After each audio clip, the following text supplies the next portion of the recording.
Boa tarde, Brasil, boa noite, Itália. Como vocês podem ver em algum lugar desta tela, hoje é a minha quinta videoaula, já tô acabado e ainda tenho N coisas para fazer, mas enfim. Hoje a gente vai falar um pouco sobre tipos de predicado, além disso, tipos de definição. E definição e predicados lembram do sujeito, predicado pressupõe sujeito. Nós vamos falar também como sujeitos ao redor do mundo, e sócio-historicamente falando, eles são subjulgados e assujeitados pelas correntes do discurso. Bom, essa ideia de que os sujeitos são assujeitados pelas várias correntes do discurso por outras correntes, ela advém do Zeitgeist, do espírito de época do final do século XIX, começo do século XX. Nessa passagem, a gente estava na época do realismo e naturalismo, que falava que o homem tinha uma visão determinista do homem. O homem é determinado pelo meio em que vive, pela sua condição biológica, pela sua condição psíquica. Isso tem relação total com o que estava em voga na época, com os pensamentos dessa época. A gente tinha, na época, vários pensadores falando coisas que causaram o que a gente chama de feridas narcísicas. Porque o homem não era mais tão superpoderoso, de acordo com esses filósofos. Já que a gente tem o Marx, nessa época, falando que o homem é subordinado à superestrutura social. Então, se a gente está dentro de um sistema capitalista, isso influenciaria nas práticas desse homem. Então, a superestrutura social influenciando o homem, subjugando-o, assujeitando-o há um código genético. A gente seria resultado do nosso código genético como sujeitos do nosso pai e da nossa mãe. Tanto que nós não conseguiríamos escolher nossas características físicas. Isso é o Darwin quem diz. Aí a gente tem o Saussure falando que o homem seria submetido a um sistema linguístico ao qual ele não pode se opor. Porque eu não escolho a língua que eu vou falar. A língua é uma imposição do local onde eu nasço. A chave da minha capacidade inata para a linguagem vai virar a partir do lugar em que eu vou nascer. Mas o sistema linguístico me perpassa enquanto sujeito. Eu não posso criar palavras a menos que o social as valide. Senão vai ficar só uma coisa eu por eu, e eu não faço a língua. A língua é um sistema social, de interação social e produzido socio-historicamente. Bom, e também o ser humano nessa época é dito que ele é submetido por pressões internas, psicológicas internas. E aí a gente tem o Freud, as ideias do Freud de id, ego e superego. O que é isso? Para o Freud, haveria um ego, um eu, que ficaria medindo força com aquilo que ele quer, o id, que fica mandando. Sabe o diabinho e o anjinho? É literalmente isso. O diabinho que eu quero é o id, o que eu posso, o que a sociedade manda, superego. Quais são as normas sociais, aquilo que é possível fazer com o que eu quero. Fica medindo forças com isso aqui. Às vezes o diabinho ganha, às vezes quem ganha é o anjinho. E toda essa mediação seria uma determinação, um assujeitamento. Isso é sobretudo com relação ao primeiro texto que vocês têm. Mas, além desse tipo de definição, nós falamos de definição do homem, do que nos limita enquanto sujeito, seja socialmente, seja psiquicamente, seja linguisticamente. Agora a gente vai falar disso na língua.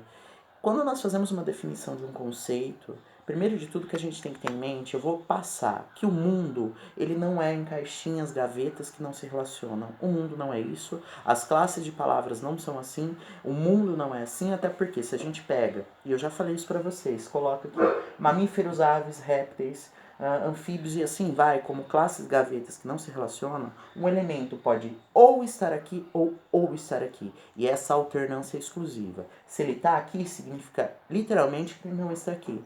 Só que aí a gente acaba tendo entraves. Por exemplo, o ornitorrinco. O ornitorrinco, ele mama quando pequeno, só que tem bico e penas. E aí, diante desse modelo, onde a gente vai enfiar? Ele é um mamífero ou uma ave? O ornitorrinco, na verdade, não é um problema. O ornitorrinco só nos mostra que o sistema anterior está errado e que o mundo é um sistema integrado de vários conjuntos que têm relações limítrofes entre um conjunto e outro. Então, entre o conjunto dos mamíferos e o conjunto das aves, haveria indivíduos muito mais mamíferos, como por exemplo a vaca, e organismos muito mais aves, como por exemplo a águia. E existia uma região intermediária entre esses dois conjuntos que se relacionaria e na qual eu teria, por exemplo, o ornitorrinco, que mama quando pequeno, mas que põe ovos e tem bico. Falando nessas questões de definição, tendo isso em mente, quando a gente vai para um dicionário ou quando a gente pressupõe uma definição de alguma coisa, definir um conceito, o que a gente precisa, aristotelicamente falando, aqui eu estou buscando Aristóteles de novo, é estabelecer um gênero próximo e uma diferença específica. E aqui eu estou falando de hiperônimos e hipônimos. Hiperônimo é um conjunto que tem elementos, como eu vejo aqui, ó, um conjunto, tudo assim em verde é um hiperônimo, que tem elementos. Quando eu falo para vocês, por exemplo, eletrodoméstico, o que eu estou estabelecendo é uma grande caixa, um grande conjunto, dentro do qual eu tenho alguns elementos hipônimos, como por exemplo, liquidificador, geladeira, fogão. O que diferencia e especifica esses elementos dentro do conjunto maior hiperônimo é o que é a diferença específica. Então, se eu for definir, reparem, a maioria dos dicionários, quando você vai procurar palavras como liquidificador, o que vai estar lá? Aparece primeiro o gênero próximo, depois a diferença específica. Eletrodoméstico responsável por liquidificar alimentos. Eletrodoméstico é o grupo maior a qual o liquidificador faz parte. E que liquidifica alimentos é o que diferencia, por exemplo, de um fogão que faz comida, de uma geladeira que refrigera os alimentos, ele não vai fazer isso. O que o especifica, a cor específica dele é outra. E aí a gente tem definições como, por exemplo, cadeira. Eu esqueci de falar que também tem classe, né? Substantivo feminino. Assento com encosto com quantidade de pernas variável e de materiais variados, dentre eles a madeira.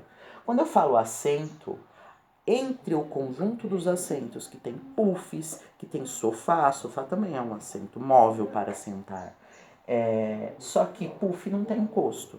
Aí eu já especifico um pouco mais. Com quantidade de perna variável. Inclusive eu poderia aqui complementar, sofá não tem perna. Poderia complementar falando que normalmente cadeiras não têm apoio para o braço. Normalmente, mas algumas têm. Tudo bem? Agora a gente vai para a parte de predicados. Retomando um pouquinho.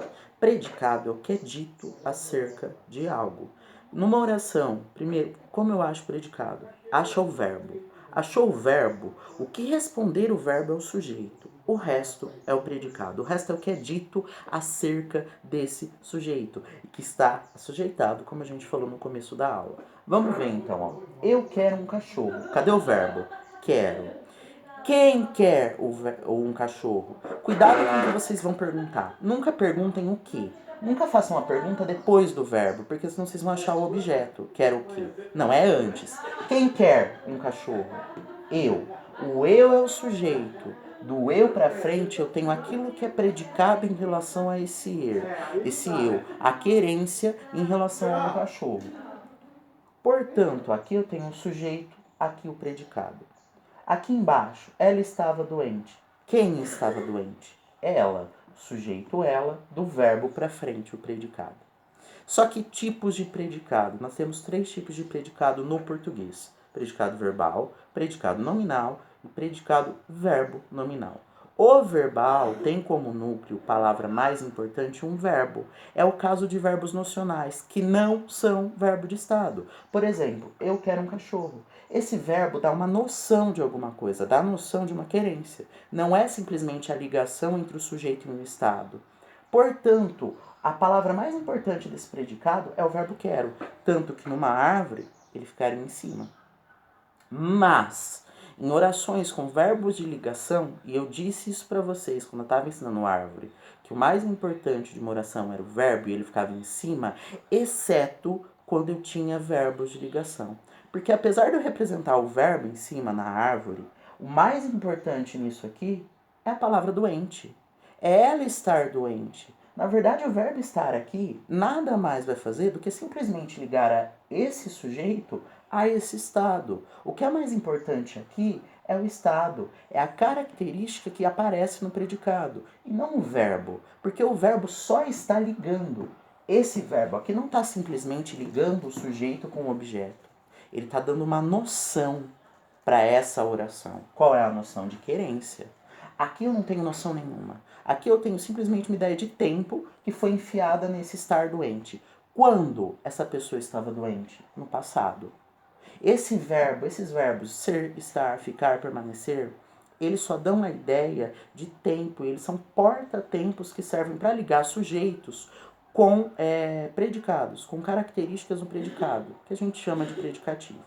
Quando isso acontece, quando eu tenho um verbo de ligação e não é um verbo nocional, o tipo de predicado é predicado nominal. Agora, eu posso, na minha cabeça, olha como a nossa língua é interessante, a gente pode combinar as duas frases e formar uma só.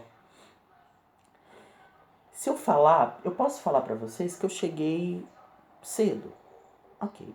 Agora eu posso falar para vocês que nessa chegada eu estava atrasado. São duas frases diferentes. Eu cheguei cedo. Primeira, quem chegou? Eu. Sujeito eu, cheguei cedo, predicado. O núcleo do predicado é cheguei, porque o verbo é mais importante. Ele traz uma noção de chegada, uma noção de ação, de chegar. Agora, eu estar atrasado, o que é mais importante, isso é um predicado nominal. Porque o que é mais importante é o adjetivo, esse nome atrasado. Combina as duas, junto uma na outra. Eu cheguei atrasado. Eu estou dizendo que eu cheguei e que eu estava atrasado numa oração só. Quando eu pego e junto essas duas orações em que eu tinha um predicado verbal e um predicado nominal, eu crio o que a gente chama de predicado verbo nominal. Como, por exemplo, ele chegou atrasado. Isso é uma característica no predicado. Sempre que acontecer uma característica, eu tenho um predicado nominal. Mas esse verbo não é de ligação. Como o verbo não é de ligação, ele também é importante. Então eu tenho dois núcleos aqui. Sempre que eu tiver dois núcleos, predicado, verbo, nominal. Como, por exemplo, Maria fez a tarefa apressada. Esse apressada pode ser lido como advérbio também, mas aqui ele é um adjetivo em relação a Maria. Então ele é importante. Como predicativo, eu tenho um predicado nominal, aqui pressuposto. Mas fazer não é um verbo de ligação, não é ser, estar, ficar ou permanecer. Esses são os verbos de ligação. Como ele é um verbo nocional que traz uma noção de ação, de realização, eu tenho um predicado verbal também. Porque o verbo aqui também é núcleo. Eu tenho duas orações em uma. A primeira, Maria fez a tarefa. A segunda, Maria estava atrasada. A primeira, eu tenho um predicado verbal, porque Maria fez a tarefa. Eu tenho uma ação, a noção de uma ação. Na segunda, Maria estava atrasada. O estar só relaciona Maria com o estado de atrasada.